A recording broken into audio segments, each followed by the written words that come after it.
everyone, welcome to another episode of Crypto Conscious. It's Lockie here, and today I'm going to talk to you about DeepBrain Chain, which is bringing artificial intelligence to the blockchain.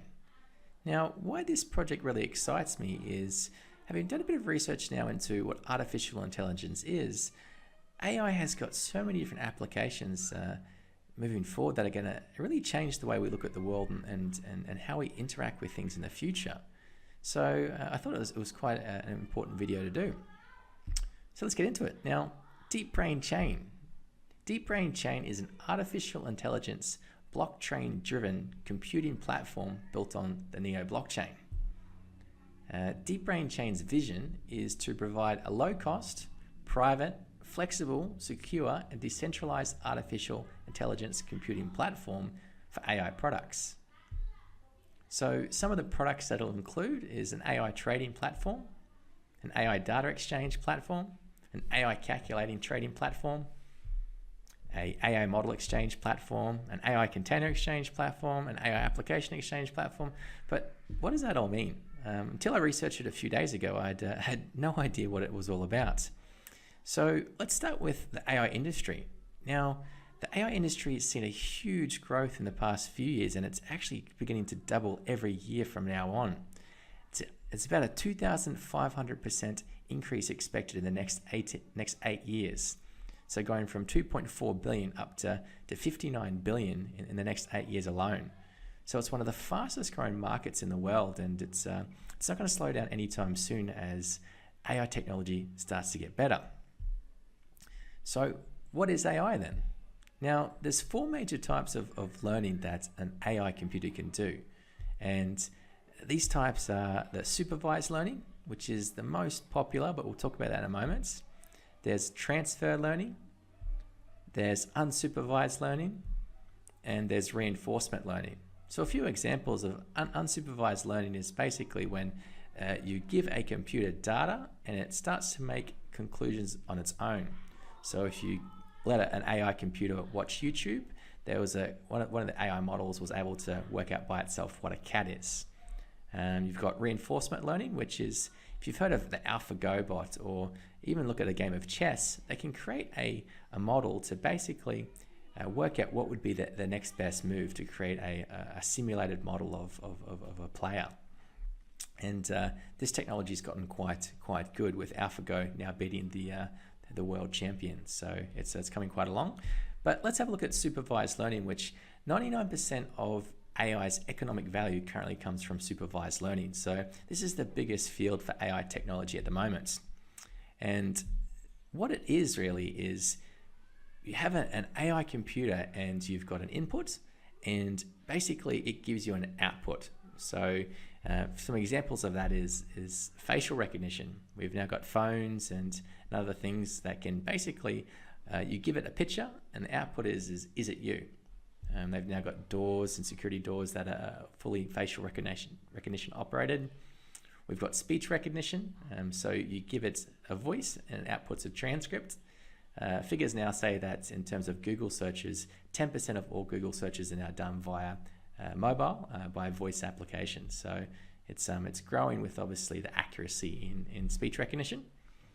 Loan applications. So major financial institutions, they've got basically AI already in effect, where you give it customers data and in turn it spurts back out whether obviously they will repay the loan. Self-driving cars, so you can give a computer an image, radar, a picture, and an output will give you the position of other cars on the road, which is a fairly fastly growing sector at the moment as well. And the biggest current use for AI technology in terms of its monetary value is actually for online advertising.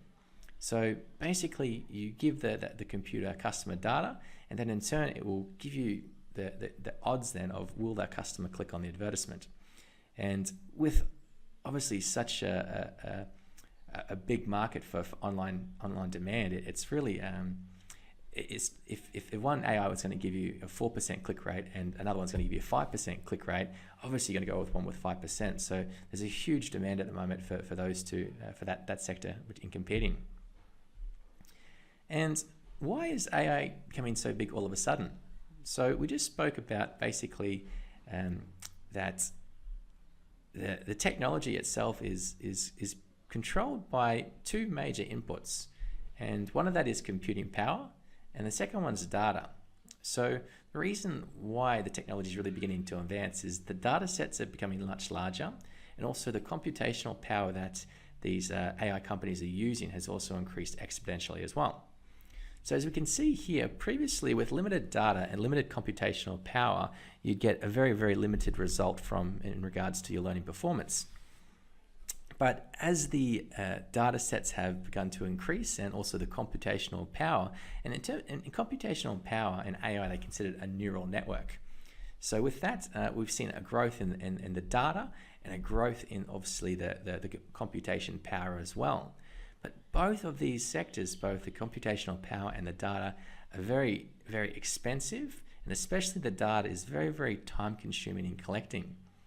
So partially why it's grown so quickly is they've now created models where obviously you've put data in, you've now got enough data that you can create a product. So maybe facial recognition software.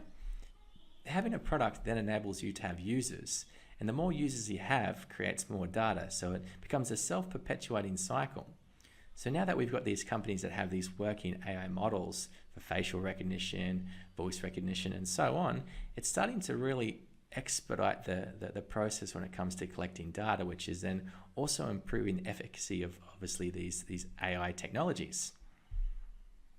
So that's partially why the AI is growing, is because obviously large increases in the computational power and the data collection has given the big rise to AI technology. But with increased obviously needs for data computing power, it's also then increased obviously the monetary value for both of those aspects. There's also new applications starting up all the time. So as people think of new ideas, it obviously begins to grow the use cases and obviously then the overall market for AI as well. And it's not just AI startup companies. A lot of the major companies in the world are actually looking to implement AI technology themselves to really position themselves in the market defensively to be able to really combat for this coming age that's happening with AI technology. So with that in mind, I think there's some people obviously scared of robots taking over the world, but I'm really excited about the different AI applications that are coming through, because they can use it for wildlife preservation is probably one of the big ones that I really like. They can use photos of animals and just with the GPS location, they can use an AI algorithm to identify that individual animal, track whether it's male, female, how old it is, where it is, and to track and count animal numbers. So when it comes to extinct animals, they've got a much better ability to track how many animals are currently alive and where they are. They can use it to diagnose diseases. So if you can give the computer medical records, and over time, the more medical data it gives, it has then the ability to preempt when things are about to happen in somebody. It can be the same for all the data we receive from smartwatches and stuff today. Obviously, we have exercise data plus eating data, and then in turn we can then correlate that by putting lots of data into obviously net effects on what happens to people in terms of diseases and illnesses and things as well. So the larger the data set we have, the more effective these tools are going to be becoming in obviously allowing us to preempt when things are going to happen to the human body. Search and rescue. So they basically can have drones. If someone is missing, they can have drones fly over an area and take pictures or videos, and they can then feed that data to an AI, and an AI can examine that data extremely quickly, identify people, identify debris, or whatever its algorithm's preset to, means that the time required or the time taken to actually find those missing people is severely reduced. So in obviously natural disasters and stuff, that can be a very, very positive tool. Cybersecurity, they've created systems that can use a computer to combat live attacks and find obviously weaknesses in systems much quicker than humans can. They've used AI to restore touch to somebody that was in an accident. So a robotic hand, they basically used an AI to allow them to regain sense in that hand. And in turn, over time, obviously, as it gets better, the applications become quite crazy with that as well. And they also used it to help map out the areas that are most affected by homeless people and poverty using satellite data. So if you start to think about what can a computer do with large amounts of data and then try to, I guess, correlate or transpose that to all different sectors across the world, there's so many different applications that we can use AI to help give us data on how to better interact with our economies, with our homeless problems, with all sorts of our extinction problems with animals. It's really such a diverse field that's really starting to take off as we can train these AI computers better. So that brings us then to, with a base idea of how AI works, what is DeepBrain Chain and what is it really aiming to solve? So DeepBrain Chain is basically the platform in which AI companies can use to access computational power, to access data, and to share their data. So if they've got large sets of data and they want to sell it, they can sell it to another AI startup which can use that data to increase their models. And currently for an AI startup, about 20 to 30% of their cost is actually based on setting up the computational power required. Now, DBC, in the way it works, is looking to reduce that cost by about 70%, which is, for a startup, hugely effective in helping them get off the ground, and to also be able to compete with some of the larger AI startups, because again, a lot of the efficacy of the AI models is based on the amount of data plus the amount of computational power. So if you can reduce the cost of the computational power and obviously allow a system to share data, then in turn you've got a really big help to these AI startups. And the quality of the data is really the most important part. So DBC will utilize smart contracts, allowing the separation of data ownership and usage rights, ensuring the security of data transfer via crypto algorithms and separation mechanisms. So both parties need not worry about data leakage or reselling. So because of the way the blockchain is and the smart contracts that DBC will enact, if I have a large amount of data and I want to sell it to somebody else, I don't have to trust that the other person's not going to leak any of the information or to resell it. It uses the smart contract to ensure that it is enacted that way. So it's back to the whole change of a trustless system, which is what decentralization and the blockchain brings. So particularly for this, it means that this platform works so much better on the blockchain because it removes that element of trust. Which is why they've launched it on the blockchain itself. It also safely creates the platform to exchange AI models, containers, and applications as well. So it doesn't just stick to the two basics, it sort of encompasses all the areas of the AI market, and sort of allows a platform to trade those different sections. So with that in mind, how does DeepBrain Chain work then? Obviously, they've claimed to reduce costs of computational power by 70%. Well, basically, DeepBrain Chain is a decentralized neural network which will utilize countless mining nodes across the world, will supply computational power for AI use to meet worldwide enterprise demand. And they do this by basically having miners which will then receive DBC as compensation. So we'll have people all across the world with their idle computers can start to mine DBC, and as the computational power is required, they will then receive the DBC token as a reward for giving up their computational power. Now, the gas fee each enterprise needs to pay is far less than an intrinsic fee, which is also quite important as well. Now, this goes to say that this is not the first person to bring up this idea, because there's other projects out there at the moment that have supercomputers in the works utilizing the blockchain. So what makes DBC special? Why would we choose DBC as opposed to perhaps one of the big competitors like Golem? Well, the CEO of DBC explains it quite well, and Feng He explains that DBC aims to solve problems within the AI industry specifically. So the computational power and data privacy. This requires a different training algorithm to, say, Golem.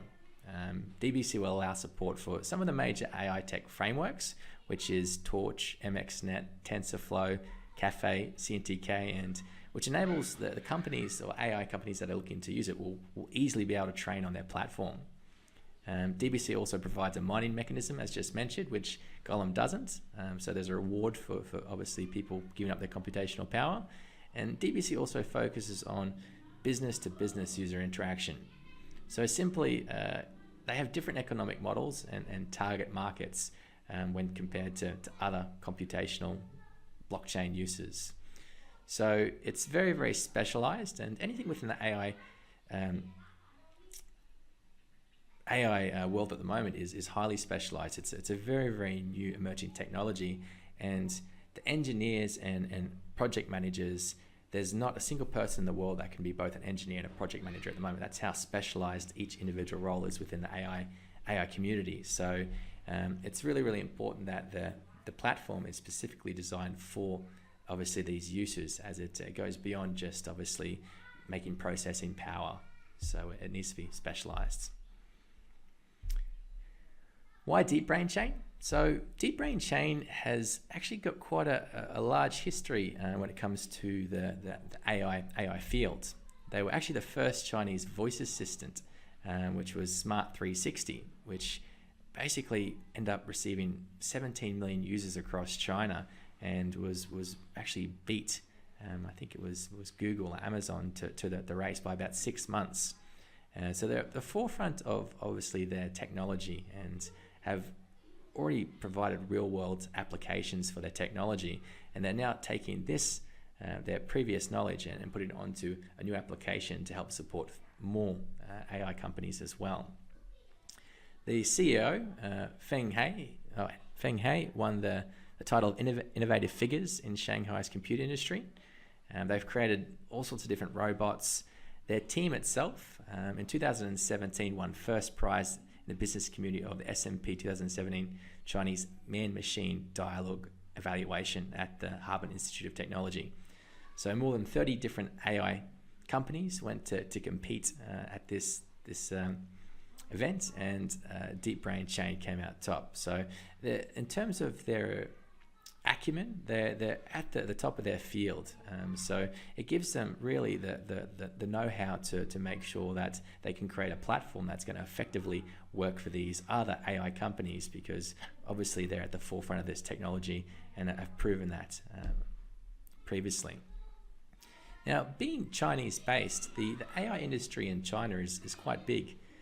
We can see here, this big one over here. This is just a visualization of some of the tech startups that have just sort of started. And ByteDance here is actually the largest, most promising startup, which is a Chinese-based company.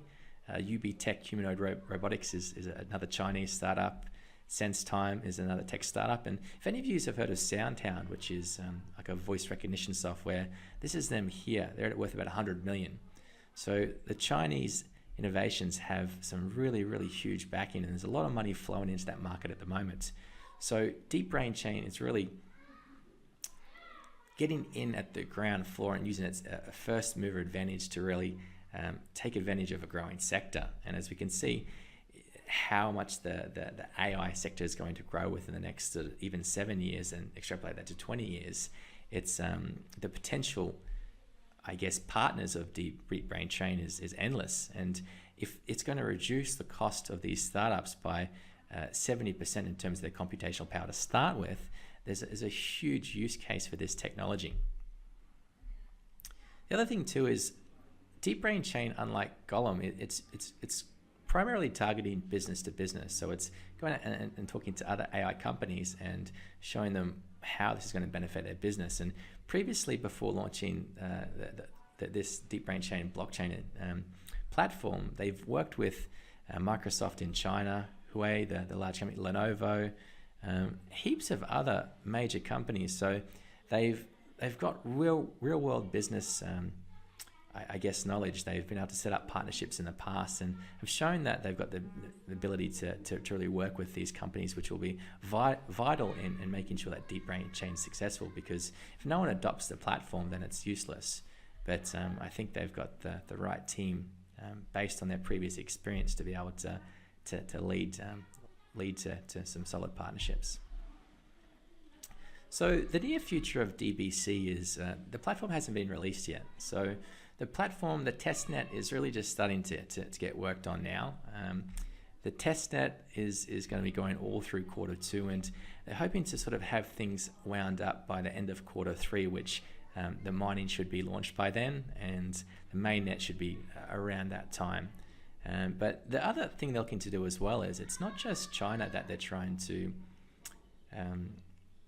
approach as well, because we know with Chinese companies, they do like to stick with obviously other Chinese companies. So you can see the Chinese use Alibaba, they use WeChat as opposed to obviously eBay and Messenger and Facebook. So they've got the Chinese market, but they're actually working with GBIC as well to help bridge into obviously the American market as well, where there's quite a lot of AI startups as well. So they're not just trying to approach the Chinese market, looking to really take on the global market for AI as well.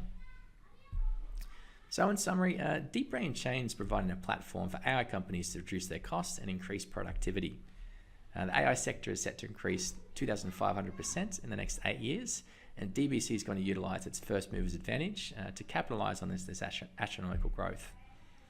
The platform provides a solution for all major commoditized functions of the AI industry, from computational power to data sharing to app and container sharing. So a very, really broad spectrum of AI uses.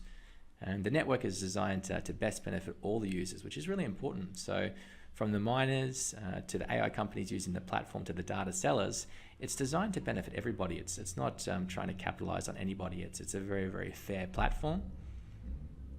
And the DBC token has a real world use. So its utility is basically it's required to interact with a platform. So if an AI company wants to use a platform, it needs to have the DBC. So it gives it some value as opposed to just a worthless token.